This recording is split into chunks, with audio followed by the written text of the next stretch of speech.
Olá, bom dia a todos os participantes do Congresso, do segundo Congresso Interinstitucional de Canto Coral, Cantos na Amazônia, que tem como tema Diálogos Interculturais. É um grande prazer estar aqui hoje, novamente, para dar continuidade à palestra que iniciei ontem e que tem como tema a definição do ideal pedagógico e artístico da prática coral por meio do repertório. Ontem nós trabalhamos alguns pontos, refletimos sobre algumas questões e hoje nós vamos focar sobre as propostas mais especificamente. Cumprimento a todos os participantes, e em particular aqueles que organizaram este evento, que é um sucesso e que certamente terá vida longa. Um abraço especial para a professora Cristina, para a professora Maria Antônia e também para o professor Jeremias. Parabéns pelo evento e vida longa.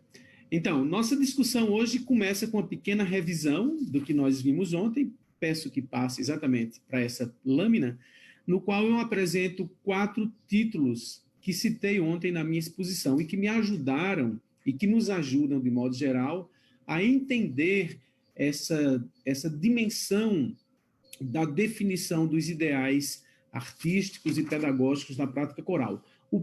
A primeira obra que nós temos aí é uma obra do professor Sérgio Luiz Ferreira de Figueiredo, que foi uma dissertação de mestrado que ele escreveu nos anos 90 e que fala exatamente sobre o ensaio coral como momento de aprendizagem, a prática coral numa perspectiva da educação musical.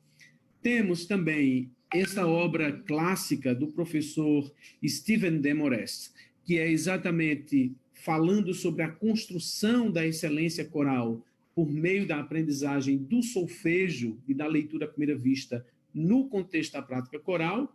Essa outra obra clássica de Kate Swanwick, que é Ensinando Música musicalmente, e esse livro mais ligado à área da psicologia cognitiva, de John Sloboda, intitulado A Mente Musical.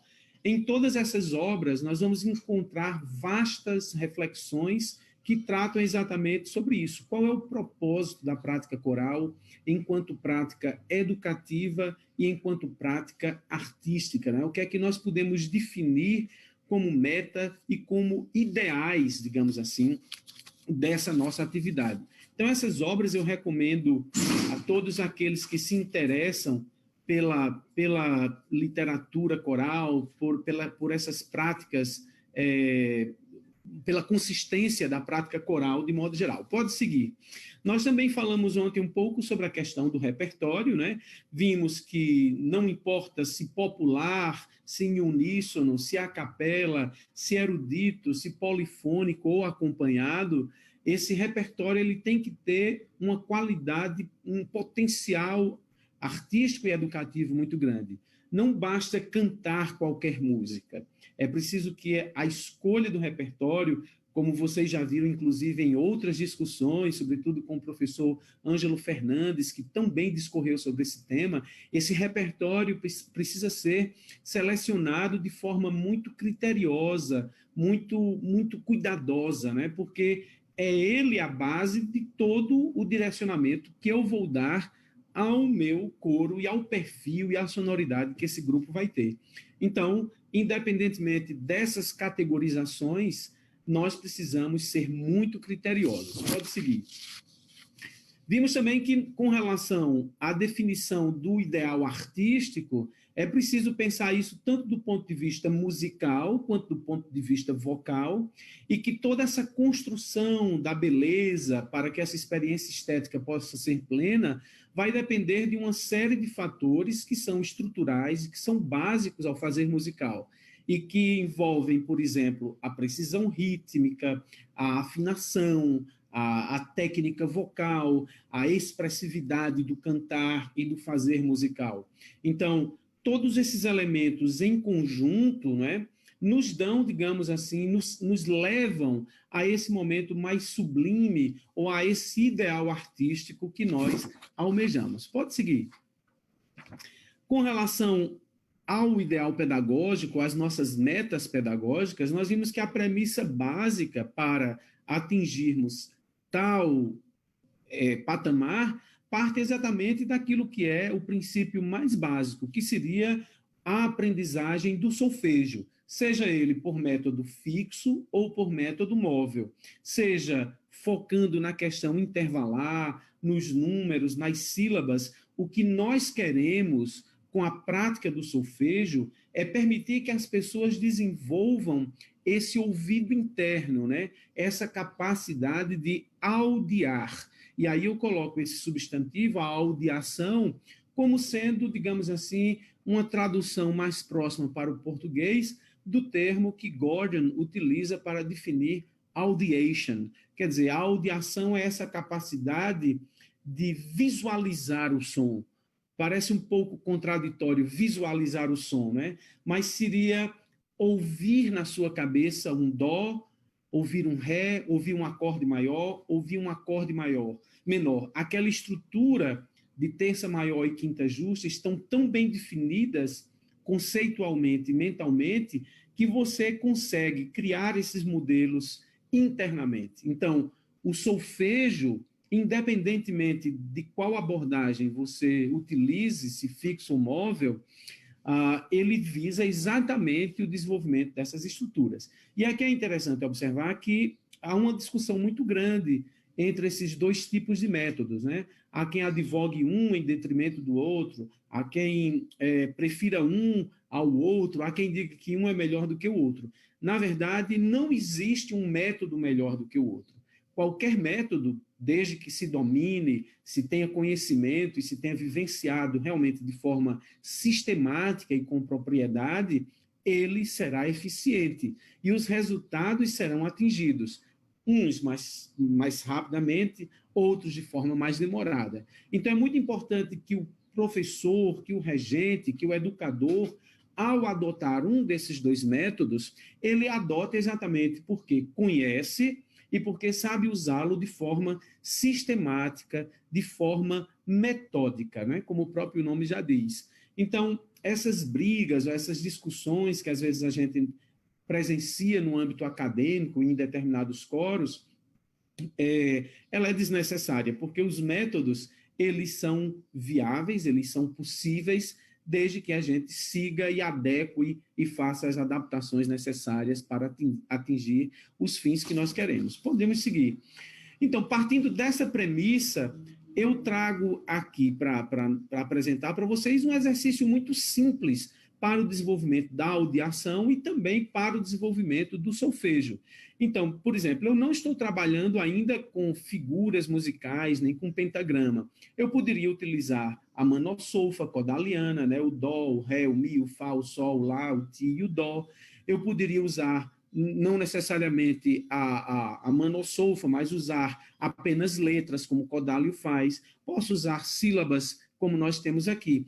E posso pedir para os meus cantores, de modo, sei lá, lúdico, brincando, espontâneo, que cantem as notas musicais que eles conhecem, visto que, desde muito cedo, nós cantamos tantas canções folclóricas ou melodias que exploram os nomes das notas, né?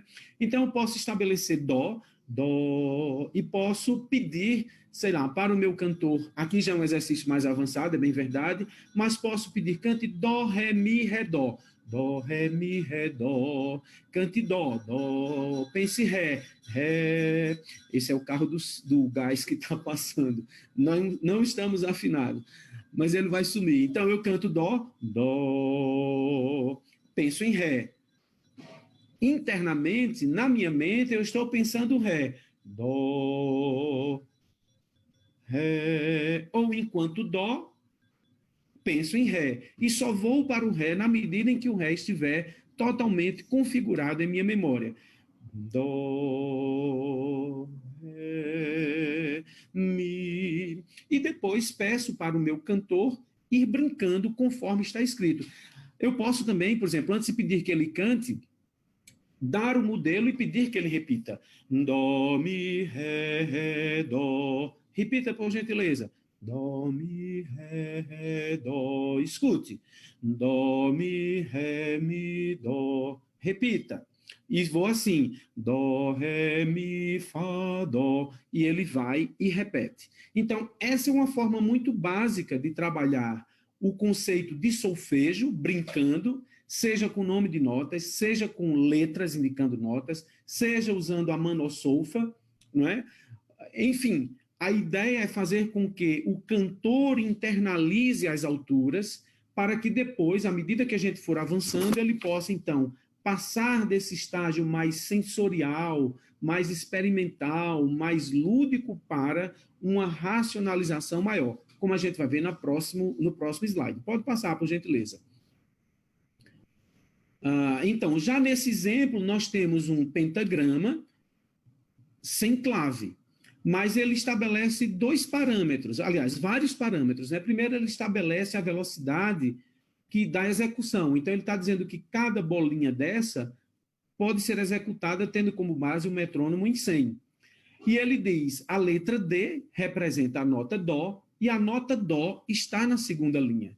Então, ele indica onde deve acontecer a respiração, e o exercício é bem simples. Então, eu estabeleço um dó, ou o meu aluno canta o dó que ele quiser, o meu contralto pode cantar mais grave, o meu baixo pode cantar mais grave, o tenor mais agudo. E ele pode fazer dó, ré, dó, respira, dó, ré, dó. Terceiro exemplo, dó, ré, dó. E o quarto exemplo, dó, ré, mi, ré, dó. Então, são exercícios de solfejo que substituem as sílabas, os nomes das notas, por uma representação simbólica. Segunda linha está dó, primeiro espaço e segundo espaço está ré. E eu posso alternar ou criar diferentes possibilidades para esse exercício. Então, claro, hoje, em tempos de pandemia, é mais difícil a gente fazer porque a atividade remota pelo computador não me permite executar de forma muito precisa, do ponto de vista temporal, né, da sincronicidade, o ritmo. Mas se eu estivesse numa sala, eu poderia então pedir para um meu aluno, para dois alunos, fulano, você canta a primeira nota, o outro a segunda, e assim vão cantando alternadamente. Então, um canta dó, o outro canta ré, o outro dó, e eu vou alternando dó, ou eu posso pedir para um mesmo cantor, na primeira linha desse exercício, por exemplo, cantar apenas a primeira e a última nota de cada compasso. Então, nesse caso, eu teria dó,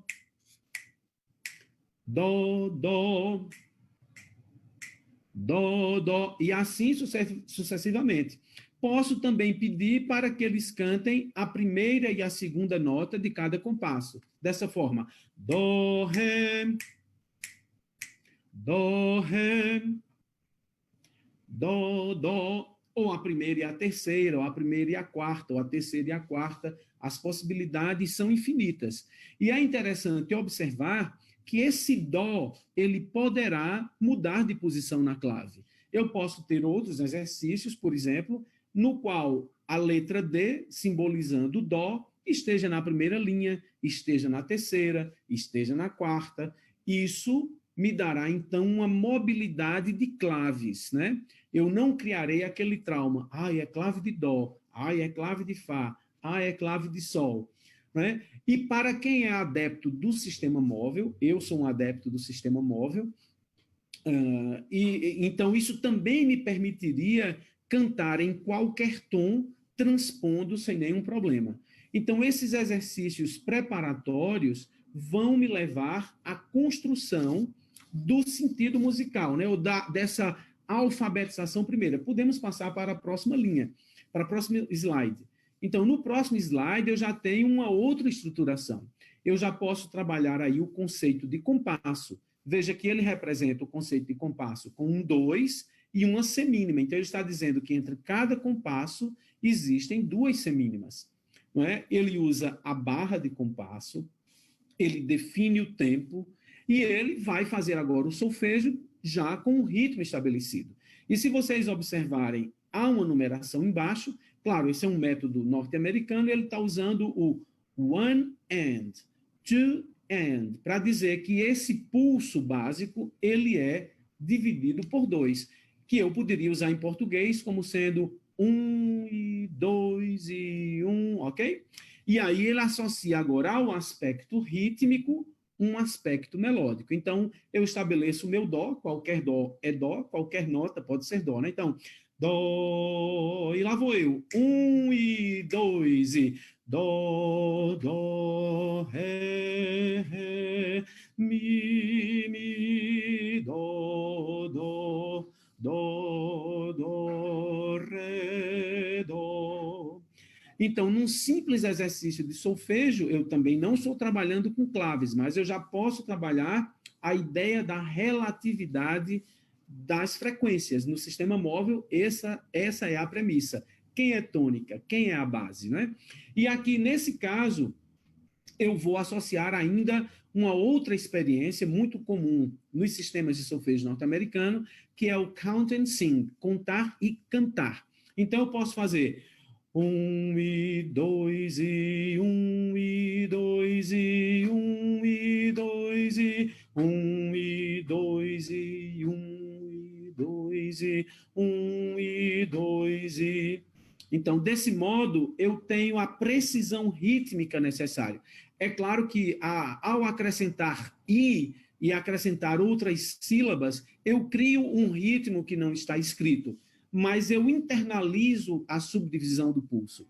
Similarmente, no sistema B, nós vamos ter uma estrutura ternária, posteriormente, no sistema C, nós vamos ter uma estrutura quaternária.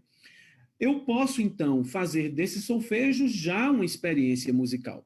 Eu vou aqui usar uma expressão da professora Liliana, da compositora e cantora Laiana Oliveira, que desenvolveu um sistema chamado Solfejo Sem Medo, e que eu tive a oportunidade de compartilhar uma palestra com ela, né? Ela falando sobre o sistema dela e eu falando sobre a minha experiência com solfejo. Foi muito enriquecedora, principalmente porque Laiana usou uma expressão que eu achei fantástica. Ela disse, não cante com voz de solfejo.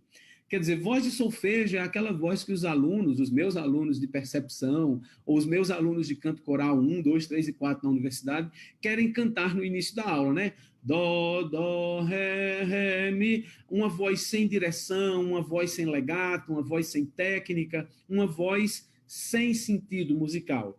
Então, desde muito cedo, para obter essa qualidade artística, esse ideal artístico, vocal, sonoro, estético, que nós tanto almejamos, é extremamente importante estabelecer esses princípios de fraseologia, de conexão, de que notas repetidas não são cantadas ou executadas da mesma forma, seja qual for o repertório, a não ser que o compositor indique que elas devam ser cantadas da mesma forma. Então, ao invés do meu aluno cantar com a voz de solfejo, como, por exemplo, no sistema C, eu peço que ele fraseie. Com a voz de solfejo, ele faria mais ou menos dó, dó, dó, dó, ré, ré, ré, ré, mi, ré, ré. A voz sem suporte, a voz sem projeção, a voz sem conexão. E aí eu digo, fraseie, né? Dó, dó, dó, dó, ré, ré, ré, ré, mi, ré. Dê importância às notas. Quem é mais importante nessa frase? Quem mereceria mais destaque? Porque essa já é uma concepção mais ampla e mais completa do fazer musical, não é? Então, um simples exercício de solfejo já me ajuda a conceber musicalmente e artisticamente aquilo que eu quero para o meu coro. E isso tem que ser repetido inúmeras vezes, porque os cantores ouvem, estão desatentos, aí você tem que relembrar, tem que reforçar, tem que pedir de novo e assim assado, né? Pode seguir para a próxima lâmina. Então, aí a gente tem um exemplo já com um pentagrama, aí eu já introduzi um novo conceito, que foi o conceito das claves, eu já introduzi um conceito de clave de Fá, eu já introduzi um conceito de fórmula de compasso, não é? De barras de compasso, mas a estrutura intervalar, ela continua a mesma, diatônica, apenas notas de um tempo, não é? Então, esse conceito que foi construído pelas atividades anteriores, ele vai, então, digamos assim, ter a culminância num exercício a quatro vozes. E é plenamente possível fazer isso com poucos ensaios. Então, os cantores poderão ler isso daí em poucos ensaios. Depende da quantidade de dias que você tem e de quanto tempo você dedica a essa atividade. Mas essa conquista de ler 4 compassos solfejando, entendendo o que está acontecendo, dá ao cantor a chave para a autonomia, né? A pessoa ela se sente livre, liberta, porque ela é a gestora daquele conhecimento, daquele saber. É ela quem entende, aqui é um tempo, aqui é mi, aqui é sol, aqui é dó, aqui eu respiro, ali eu faço fraseado. Então, o cantor, ao invés de ser um simples participante do processo de aprendizagem, ele passa a ser um sujeito proativo e colaborador.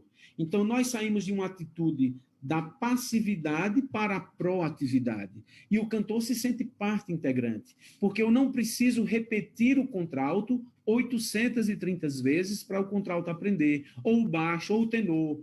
E outra, muito importante que numa aprendizagem proativa, eu trabalhe sempre com a proposição de problemas, não é? Essa aprendizagem baseada na solução de problemas, ela tem como meta provocar o aluno a pensar, o cantor a pensar. Então, muito frequentemente, o que acontece nos nossos ensaios, sobretudo quando nós temos um pianista correpetidor, é que esse pianista correpetidor, ele passa a tocar as partes como um todo. Então, é muito importante que eu não toque as partes como um todo, né? Talvez eu faça um suporte harmônico. Então, por exemplo, vamos imaginar que no meu ensaio eu peça aos sopranos para cantar a primeira linha. Então, elas podem fazer assim: dó, dó, mi, sol, sol. Ei, está desafinado. Não, não é apenas dizer está desafinado. Eu tenho que dizer o que é que não está certo. Então, ela pode me dizer, entre a primeira e a terceira nota, você cantou mais alto ou mais baixo? Então, eu estou dando um problema para que o cantor pense. Então, ao invés de fazer dó, dó, mi, você cantou mi ou cantou outra nota? Aí, geralmente, quando há a construção de uma imagem sonora, né? Quando há audiação, ele vai dizer, professor, eu cantei a nota errada. Então, que nota você acha que eu deu? Acho que eu cantei ré. Então, vamos achar o mi. Frequentemente, o que é que acontece? O maestro vai ao piano ou o pianista toca dó, dó, mi. Então, ao tocar dó, mi, o cantor não construiu em sua cabeça uma solução. Ele reproduziu o que o piano deu. Logo, a aprendizagem ela foi enfraquecida. Então, mais importante do que cantar dó mi para o meu cantor, é importante que eu construa um intervalo dó mi com esse cantor. Então, cante dó, por gentileza. Dó, cante ré, cante mi, cante ré, cante mi. Como é o dó? Cante o dó, cante o mi, cante o dó, cante mi, cante fá, sol, fá, sol, mi, sol, dó. Então, eu isolei o que era problemático, eu isolei o que estava impreciso, e com a informação objetiva e direta. Está mais alto ou está mais baixo? Está mais longo ou está mais curto? Eu corrigi. Então, não há nada místico, não há nada esotérico, não há nada sobrenatural em dizer para alguém que está fora do tempo, porque está apressado ou porque está atrasado, ou que está desafinado. A desafinação não é uma doença infecto-contagiosa, né? É um problema que precisa ser ajustado. E muitas vezes isso é tratado com tanto melindre, com tanto mito ao redor, que na grande maioria dos nossos coros, quando se faz uma crítica, sopranos, vocês desafinaram, tenores, vocês desafinaram, em geral as vozes mais bonitas dizem assim, não foi comigo, foi com fulana, que fulana é quem tem a voz mais fraca. Leva-se para o lado pessoal um aspecto que é meramente técnico. Ou está no tempo, ou não está. Ou está afinado, ou não está. Essas quatro possibilidades resumem a coisa mais básica do fazer musical, sobretudo quando ele é coletivo. Se eu estivesse cantando com um piano, música de câmara, muito provavelmente eu poderia ter uma certa maleabilidade rítmica para fins expressivos ou para fins estéticos, digamos assim. Mas na prática coral e orquestral, não. Temos que estar juntos, todos no mesmo naipe, cantando a mesma frequência, a mesma vogal, o mesmo formante. Então é muito importante identificar o erro, isolá-lo e fazer com que o cantor ou o naipe conserte aquilo passo a passo. Por isso a atividade coral não pode ser feita com pressa, porque é um trabalho de escultor, né? É um trabalho que requer minúcia, que requer paciência para que esse conhecimento possa ser assimilado e absorvido. Então, a experiência de cantar as partes, eu posso pedir para todo mundo cantar a linha do soprano, posso pedir para todo mundo cantar a linha do contralto, a linha do tenor e a do baixo, explorando todos os registros nas suas respectivas vozes, oitavas, e depois cantar a quatro vozes. A experiência de um coro que lê um exercício tão simples como esse é de puro encantamento. É a mesma experiência de uma criança que está aprendendo a ler e vai andando pela rua e consegue ver casa, padaria, né? É de pouquinho em pouquinho, porque o mundo, então, passa a fazer sentido. As letras deixam de ser um emaranhado, desconexo e sem sentido e passam a fazer sentido, né? Maura Pena, baseada em Louis Porcher, naquele célebre livro Educação Artística, Luxo ou Necessidade, que também é baseado em vários teóricos franceses, Bourdieu, por exemplo, ela vai falar exatamente disso, que não se percebe no vazio, né? A percepção, ela não pode ser, ela não é um dado natural, né? Ela tem que ser um dado construído, né? Ela precisa ser referencializada, né? Ela precisa de referenciais, de parâmetros. É agudo, é grave, é longo, é curto, é forte, é fraco. E esses parâmetros precisam ser, digamos assim, contextualizados. E isso vai nos levar, consequentemente, à construção do gosto, que tem muito mais outros aspectos aí envolvidos. Vamos para o próximo, por gentileza, slide. Esse é um exemplo bem prático de como é que nós podemos utilizar esse aprendizado já num estágio mais avançado. Essa é uma peça chamada Capricciata Trevotti, de Adriano Banchieri, que é um compositor renascentista, a 3 vozes, sopranos, contraltos e baixos, ou baixos e tenores, ou barítonos, porque o âmbito dessa música, o âmbito vocal, ele é extremamente cômodo, ele nem é muito agudo, nem é muito grave. Ele é totalmente diatônico, eu acho que só em um momento ou outro que tem um acorde de dominante secundária, mas ele é praticamente em dó do começo ao fim. Os ritmos são relativamente simples, não sei se vocês veem por conta da resolução, mas é tá, tá, tá, tá, tá, tá, tá. A rítmica está toda baseada numa relação entre inteiro e metade. Colcheia como sendo metade da semínima, semínima como sendo metade da mínima e a semibreve como sendo o dobro da mínima. Ele introduz aspectos também ligados às figuras de silêncio, então, quer dizer, tem pausa de semínima, tem pausa de semibreve, tem pausa de mínima, e isso nos dá, esses são os elementos que nós vamos explorar de forma racional para aprender um repertório. Isso poderá demorar muito tempo? Sim, pode ser que o tempo seja mais longo do que o fato de aprender de ouvido, mas eu tenho certeza que quando você levar para o seu coro e disser, pedir que o coro atue como partícipe, né, como colaborador proativo desse processo, eles terão muito mais sentido à experiência musical. A primeira coisa que eu posso dizer para o coro, por exemplo, é enumere todos os compassos, do primeiro até o último. Pegue seu lápis e enumere. Por gentileza, eu vou dar uma regra básica para as respirações. Onde houver respiração, onde houver pontuação, melhor dizendo, seja vírgula, ponto, interrogação, exclamação, 2 pontos, reticências, eu gostaria que ali você respirasse, salvo instruções contrárias.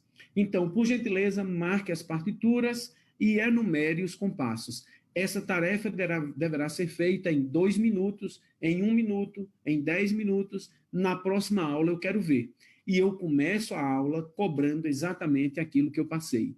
Então, dessa forma, o ensaio passa a ter também esse sentido da objetividade e não apenas da experiência sensorial. Essa peça é da Renascença, nos ensina a cantar com leveza, nos ensina a frasear, articular, e outra é num idioma que não é o nosso. Então, ajuda inclusive a voz a subir para uma outra ressonância que nós não estamos acostumados na língua portuguesa. E isso é fundamental para a qualidade vocal do grupo. Por gentileza, vamos ouvir então esse vídeo.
Isso, então a segunda parte, que a gente não viu, mas tudo bem, pode seguir.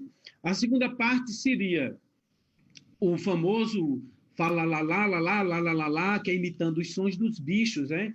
Também toda diatônica em dó, e há um elemento muito gracioso, né? Que é da comédia, das práticas jocosas renascentistas, então uma sonoridade diferente. Mas essa é um exemplo clássico de como aplicar aquele conteúdo que nós estamos trabalhando teoricamente, vocalmente, dentro da prática coral. O âmbito é bem redondinho e eu posso utilizar, além do que, né, explicar o que é imitação, explicar o que foi renascimento, a partir daí explorar uma série de temas que são extremamente enriquecedores para a vida cultural do aluno de modo geral. Vamos para a próxima slide, então. Então, uma síntese do que nós temos aí. Nós temos uma obra da Renascença, eu estou dizendo dó maior, muito embora a gente não vá chamar Renascença dessa forma, mas está em dó, há 3 vozes, soprano, altos e barítonos, toda diatônica, eventualmente um Fá sustenido ou outro. Professor, e como é que vai trabalhar esse Fá sustenido? Dependendo do nível do coro, eu já introduzo o sentido das alterações ocorrentes, né? E se for no sistema fixo ou móvel, eu vou explicar de acordo com o sistema de solfejo que eu estou utilizando.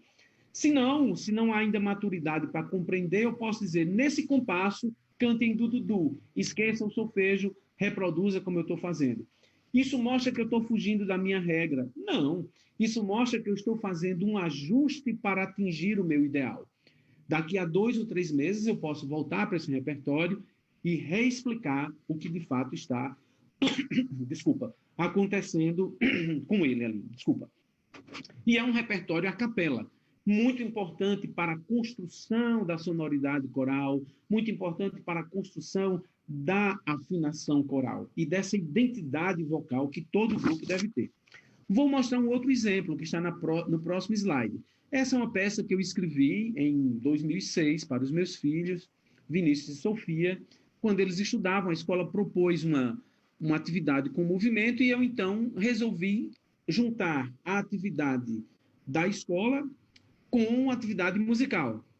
Então, essa música eu fiz toda baseada numa escala pentatônica, ela só tem 5 notas, dó, ré, mi, sol, lá, e ela tem esses ritmos relativamente simples, não tem síncope, muitas síncopes, ou não tem contratempo, ela é uma peça bastante simples, sol, mi, ré, sol, mi, que eu trabalhei com a manossolfa, com eles, né?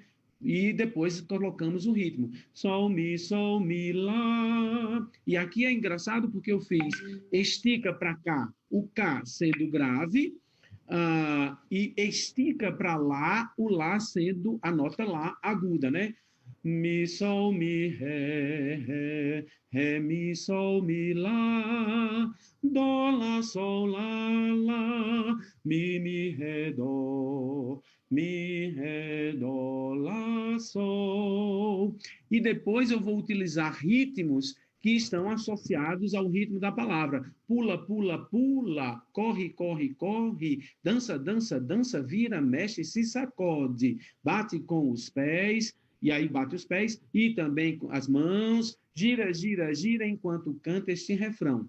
Então, essa é uma peça construída com essa finalidade pedagógica, de ensinar a solfejar uma escala pentatônica. Tem as harmonias, que são variantes, e tem toda uma série de movimentos que ajudam a internalizar essa ideia da letra com a música, com o movimento de modo geral.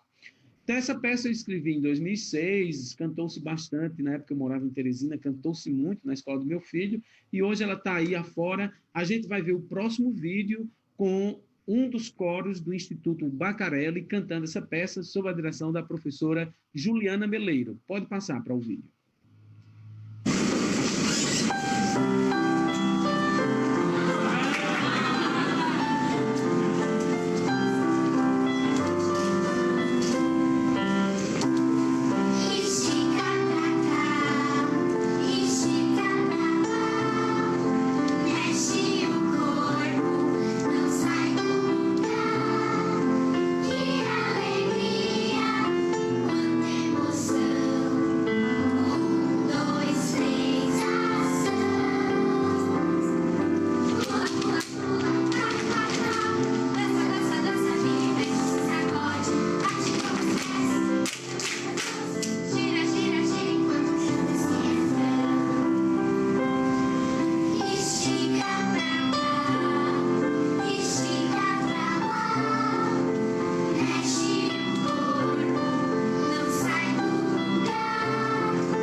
Então, essa apresentação foi em 2013 no Instituto Bacarelli. Eu estava presente com o meu coro, fazendo uma turnê em São Paulo, e foi uma grande emoção ver esses meninos cantando essa peça que eu escrevi e que eles gostavam muito, e ainda hoje cantam muito lá no Bacarelli. Então, a síntese dessa obra mostra exatamente isso. É uma peça para coro infantil, mas que pode ser cantada por coro e uníssono, sem nenhum problema, e que tem movimento, porque a gente aprende muito com a associação de movimentos corporais, aquilo que nós estamos fazendo. Ela tem acompanhamento, né? Ela é com piano, mas pode ser também com violão. Ela está numa tessitura, numa região vocal muito cômoda para todas as vozes. Essa peça aí que eles estão cantando em dó maior, mas é plenamente possível transpor para qualquer tom, fazendo com que, inclusive, o vocalize, né, como um vocalize para a voz ir mais para a cabeça, para subir mais ou para ir para o mais grave. Então, é um outro exemplo de associar os aspectos pedagógicos do repertório com a qualidade artística na construção desse objeto estético. Nós podemos seguir. Então, à medida em que nós vamos avançando, nós podemos passar também para exercícios de solfejo polifônicos. Então, aqui, por exemplo, eu coloquei alguns dos livros que eu tenho em casa e utilizo para solfejo polifônico. Então, aí tem solfejo a 3 vozes, a 4 vozes, a 2 vozes, só em clave de sol, só em clave de fá, em clave de dó, em todos os tons e em todos os modos. Esses livros foram publicados nos Estados Unidos e são usados frequentemente por coros, desde a educação do ensino fundamental até o ensino médio. Em geral, as crianças e jovens aprendem a solfejar quando estão nesse nível de escolaridade. Por isso que quando chegam nos coros universitários, o nível de solfejo ele é bastante desenvolvido já, né? E muitas das vezes não se solfeja mais nem com sílabas, às vezes com du-du-du, ou muitas vezes com o próprio texto já da obra que está impresso e escrito. Isso nos parece uma realidade muito distante, nos parece algo inatingível, ou até mesmo alguns podem dizer assim: isso é porque é na Europa, isso é porque é nos Estados Unidos. Não, amigos, isso é porque alguém idealizou esse tipo de realidade, né? Isso é porque alguém pensou que anos após anos de sistematização e repetição e de forma metódica fazendo esse procedimento, haveria um amplo desenvolvimento da prática do solfejo naquela comunidade específica. Por que isso, então, não se pode aplicar à nossa realidade? Por que é que nós, então, não podemos pensar a longo prazo que em 5 ou 10 anos os nossos coros saberão, então, ler música? O que é que nos impede de atingir essa meta? O que é que nos impede de definir esse ideal? Isso é uma questão muito importante, porque, em geral, a nossa prática coral ela tem sido feita muito em cima da base do sensorial, na base da repetição e do erro. E ontem eu já falei sobre isso. Nós chegamos na sala de ensaios e dizemos aos nossos cantores: escute que eu vou tocar a sua parte, escute que eu vou fazer o que você precisa fazer. Não se preocupe, não participe, apenas ouça e reproduza. Eu mandarei um áudio, um MP3, e você ouve no seu WhatsApp. Não como atividade de reforço da aprendizagem, mas, sobretudo, como atividade prioritária e primária do processo de ensino-aprendizagem, o que é um equívoco, porque eu tiro do cantor a capacidade de agir proativamente, de definir como ele vai aprender. Então, eu modelo tudo que o cantor tem que fazer. E por isso essa passividade. Ele se senta no ensaio, mas não sei não. E por isso que muitas vezes você não consegue começar a cantar seu repertório no terceiro tempo do 8º compasso, porque o cantor não consegue fragmentar aquele segmento e cantar solfejando a partir dali. Ou ele canta do início ao fim, ou quando tiver uma fermata, porque se for num contratempo específico, ou numa nota mais difícil, ou numa passagem harmônica mais complexa, ele não consegue dar conta. Então, essa abordagem da prática coral, ela se contrapõe de forma drástica e bastante expressiva ao que nós vemos na prática orquestral. Em todo o Brasil, de norte a sul, de leste a oeste, não existem práticas orquestrais em projetos sociais, em escolas de música ou em ambientes profissionais e profissionalizantes que trabalhem dessa forma. Nunca vi, nem eu, como maestro, atuei assim, nem vi meus amigos ensinando uma sinfonia de ouvido aos primeiros violinos. Nunca, eu nunca vi. Nunca ouvi ninguém ensinando um concerto para piano de Mozart, piano e orquestra de Mozart, de ouvido. Atenção, trompas, vocês contam 383 compassos e no compasso 384, no terceiro tempo, na última semicolcheia, vocês entram. Então, essa realidade da forma como nós tratamos a prática orquestral e a forma como nós tratamos a prática coral revela muito da forma de poder que nós estabelecemos em nossos contextos socioeducativos. Então, é como se nós quiséssemos, na prática coral, reproduzir esse mito de que o cantor é um músico de uma subcategoria, de que para o cantor basta apenas ter voz e não pensar, de que para o cantor basta apenas inspirar-se e ter uma bela aula e fazer o povo chorar. E não pensar esse processo da cantoria, se queiram chamar assim, ou do cantar coletivamente, ou até mesmo solo, como um processo racional, sistemático e metódico. Então, quando eu chego no coro e desconsidero a possibilidade de ensinar um conteúdo concreto que permita que o meu próximo ensaio seja mais fácil, porque o cantor aprendeu o que é dó, o que é ré, o que é mi, e se eu uso para não fazer isso o argumento de que não há tempo, de que não é importante, de que é desnecessário, eu creio que é preciso repensar tais argumentos, porque pode ser que eles omitam uma relação de poder que se estabelece entre aquele que rege e aquele que canta, que não está bem esclarecida. Pode ser que essa seja uma reprodução de um modelo que está estabelecido no macro social, visto que não é dessa forma que nós trabalhamos com orquestras, desculpem, e muitas vezes com bandas de música. A aprendizagem na orquestra nunca se dá por meio de repetição e erro. E não há diferença, a meu ver, isso é a minha verdade, é a minha reflexão, na forma de atuar da prática coral, porque eu concebo a prática coral enquanto prática educativa. Então, antes que me digam, me crucifiquem ou que me deixem pensar que eu estou advogando apenas esse padrão e com música europeia, vamos para o próximo exemplo. Então, eu trago, no próximo exemplo, música popular. E trago um exemplo de uma canção de Lupicínio Rodrigues, chamada Felicidade. Felicidade foi-se embora e a saudade do meu peito. Um arranjo do professor Ângelo Dias. Pode passar o slide, se for possível. Então, esse arranjo do professor Ângelo Dias, da canção Felicidade, é um arranjo muito simples.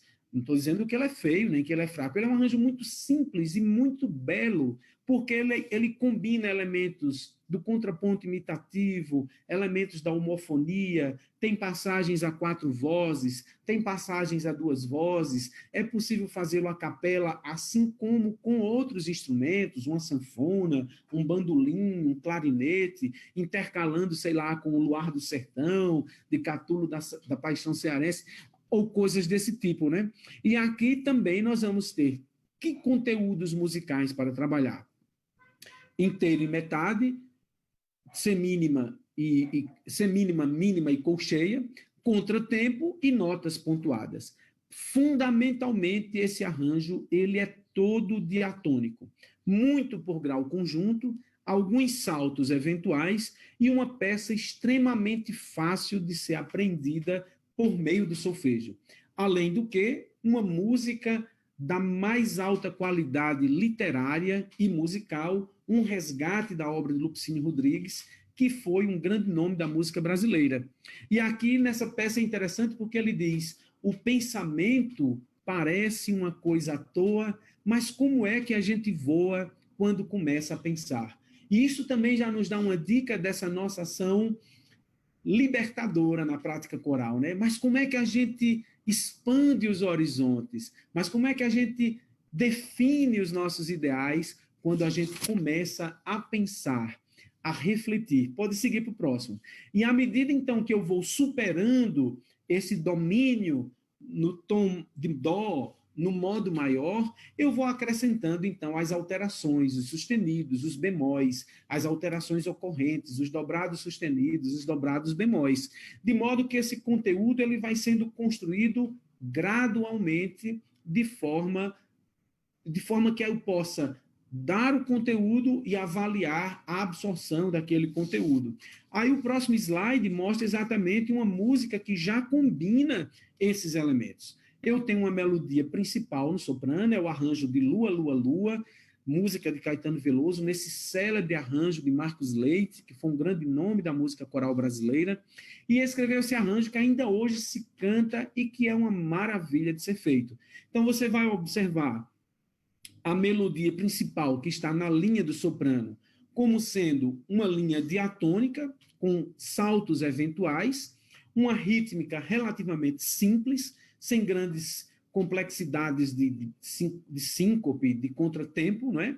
Que pode ser cantada por todos, e as harmonias mais flutuantes nas vozes inferiores, né? no baixo, nas vozes intermediárias. Se você observar o baixo, ele é todo por notas longas, né? Dó, dó, dó, ré, fá, sol, dó. Muito, não seria previsível, mas muito fácil de ler essa melodia.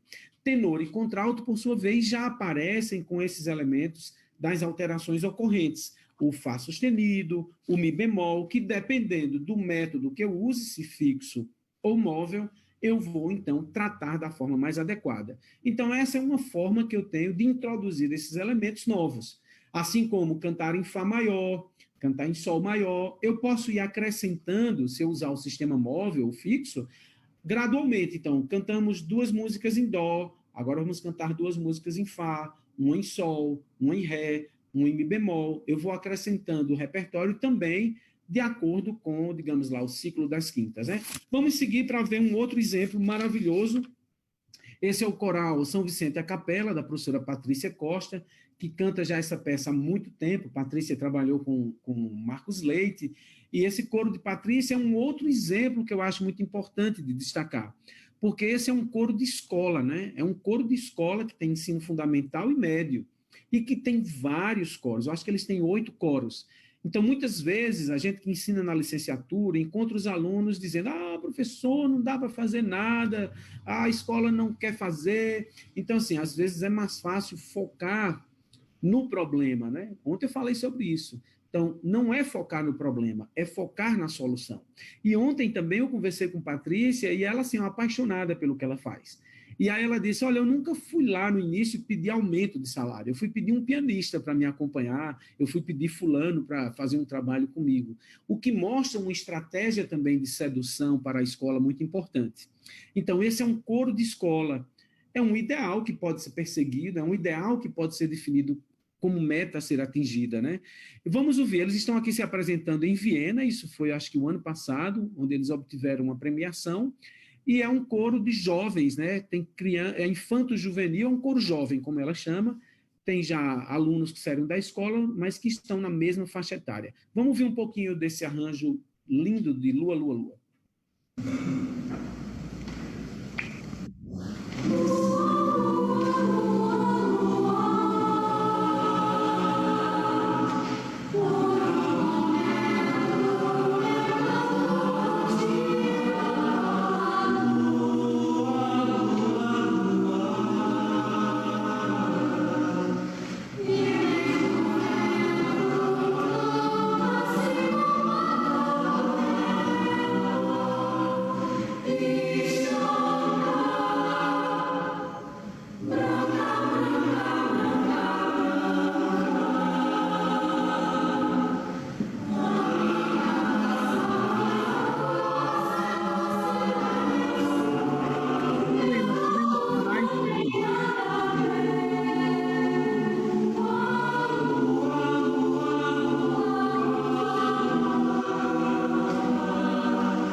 Isso, obrigado. Então, um lindo exemplo do que é possível fazer numa escola.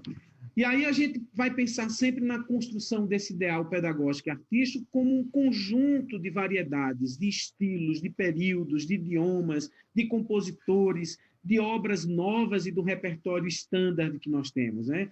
Nós não podemos nem precisamos apenas seguir uma linha, nós precisamos dessa diversidade, dessa variedade, para que, digamos assim, o meu aluno, o meu cantor, possa, de modo geral, estar exposto ao maior número de experiências. Vamos seguir, então.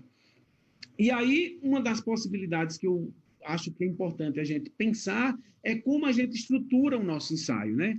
Então, se eu tenho, por exemplo, um ensaio com 2 horas de duração, eu preciso ter um leque de atividades que permitam exatamente essa dinâmica, esse interesse, né? Então, eu posso ter, por exemplo, 10 minutos de aquecimento vocal e corporal, 15 minutos de leitura, 25 minutos para a leitura de uma obra nova, aí uma pausa de 10 minutos, seguido por obras antigas que o coro já conhece, já canta, ou que aprendeu de ouvido por 25 minutos, seguido por uma nova obra com mais 15 minutos, por outra obra antiga, 10 minutos, e terminar com 10 minutos de aviso. Então, eu aproveitei minhas 2 horas da forma mais intensa possível.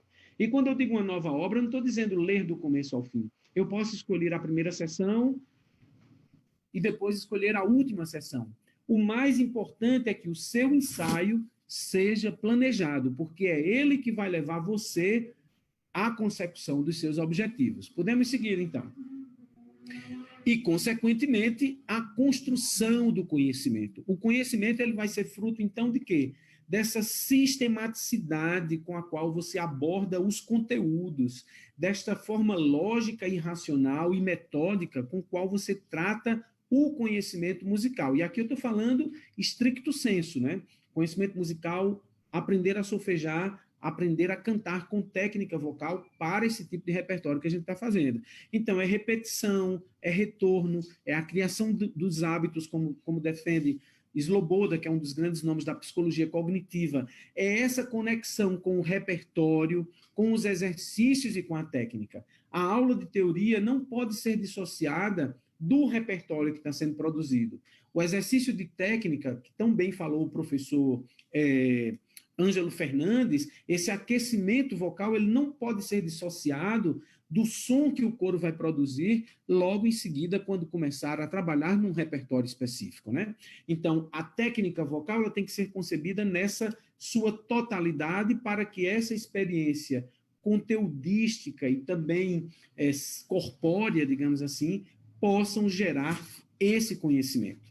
Nós estamos quase acabando. O próximo vídeo que eu vou mostrar é um vídeo que mostra o que eu acho, o que há de grande relevância e excelência no Brasil hoje. É a orquestra do projeto Neogibá, desenvolvida pelo governo da Bahia. Esses meninos, que são todos da zona urbana, né, e da zona periférica de Salvador e de outras cidades do interior da Bahia, estão num processo de educação musical que se assemelha muito ao El Sistema da Venezuela e que busca exatamente a excelência da qualidade musical daquilo que eles fazem. E eles recentemente estiveram, há 1 ano ou 2, na Europa, se apresentando em várias casas importantíssimas e com grandes músicos e tocando um repertório da mais alta qualidade, que inclui música brasileira, música popular brasileira e o repertório standard. Quer dizer, não é porque é um projeto social, não é porque é um projeto com crianças e jovens em situação de vulnerabilidade que ele deve ser tratado de qualquer forma. Não, aí é que há preciso estabelecer ideais, aí é que é preciso estabelecer um padrão de excelência a ser atingido. E no YouTube, por exemplo, vocês poderão acompanhar todas essas apresentações com Martha Argerich, com tanta gente bonita e boa e tocando e de uma qualidade artística e musical excelente. Vamos ouvir um pequeno trecho da Aquarela do Brasil.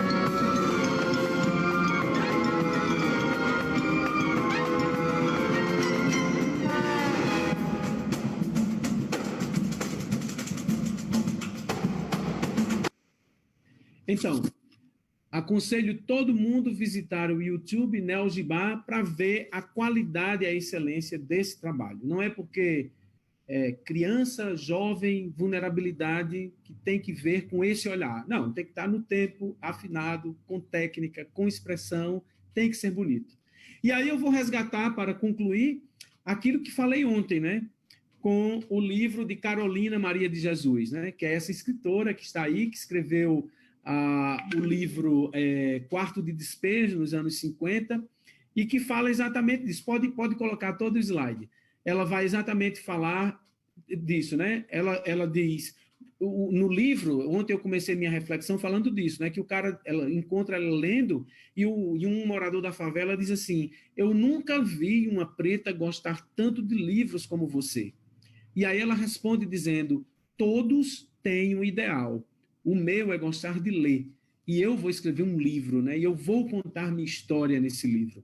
E ela fez. Então, essa proatividade de Carolina, eu acho que deve servir de exemplo para que a gente, enquanto músico, artista, educador, regente, possa então pensar numa prática coral como uma educação musical não bancária, não passiva, não exclusivamente conteudística, repetitiva, né?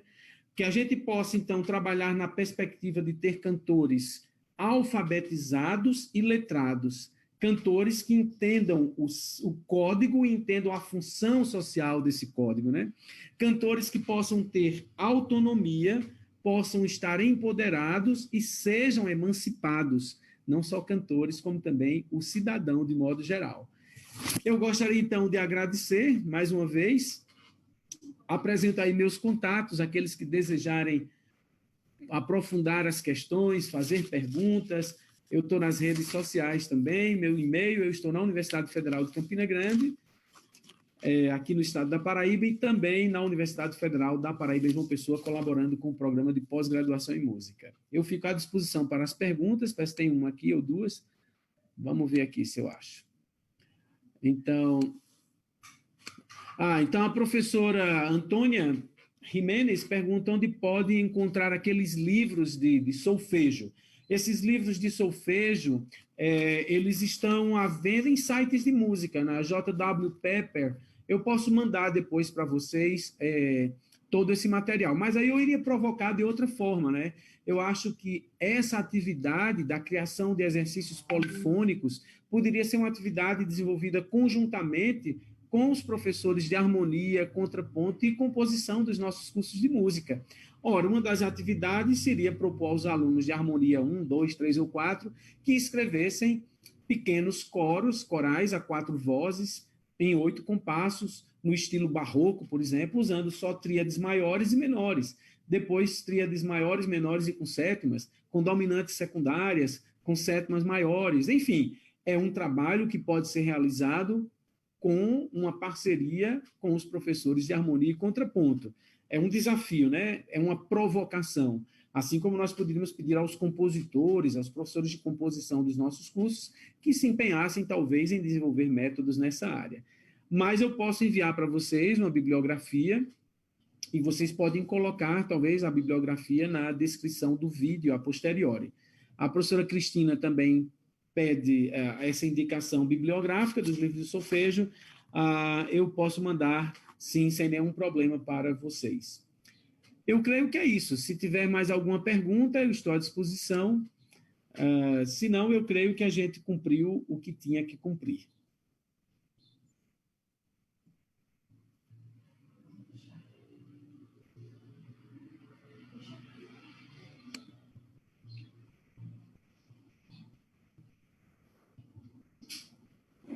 Então, eu acho que é isso aí. Mais uma vez, eu agradeço e parabenizo a todos pela organização do evento. Desejo grande sucesso na continuação do evento, que acho que encerra amanhã, e também a todos vocês estão de parabéns por isso, né? Quero dizer que continuo aqui, só me chamar, que eu estarei à disposição. Muito obrigado e tenham todos um bom dia, então.